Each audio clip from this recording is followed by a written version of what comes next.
Il était une fois une petite fille qui s'appelait Kipa Kipa.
Réfléchis bien, c'est ton opinion personnelle, pas celle de ton ami ou celle des autres, c'est la tienne.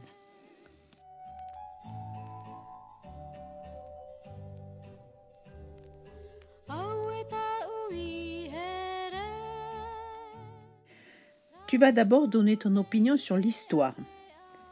En premier, le récit. Est-ce que c'est une belle histoire? Les personnages, est-ce qu'ils sont bien trouvés, bien inventés? La morale de cette histoire, tu sais, comme à la fin d'une fable de La Fontaine, quel message nous délivre cette pièce de théâtre? Les décors, tout ce qu'il y a sur la scène, et puis les costumes. Maintenant, tu vas donner ton opinion sur les acteurs. Alors, leur jeu d'abord, c'est-à-dire comment ils jouent, comment ils se déplacent sur scène. Leur rôle, est-ce qu'ils représentent bien le rôle qu'on leur a donné dans cette pièce? Et enfin, leur prononciation, est-ce qu'ils articulent bien? Est-ce qu'on les comprend bien? Tu continues à remplir ta grille de critique.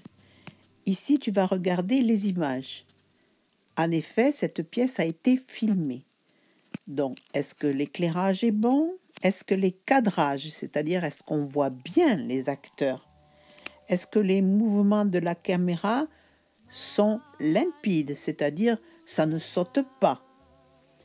Et les raccords, est-ce que le film que tu as regardé est bien monté?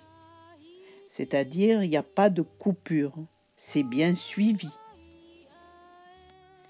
Et pour finir, tu vas donner ton opinion sur le son, la qualité générale, c'est-à-dire ce que tu entendais bien, l'articulation des acteurs, l'ambiance sonore, les bruitages qu'il y a dans cette pièce pour nous faire comprendre, et puis le choix des musiques qui accompagnent l'histoire.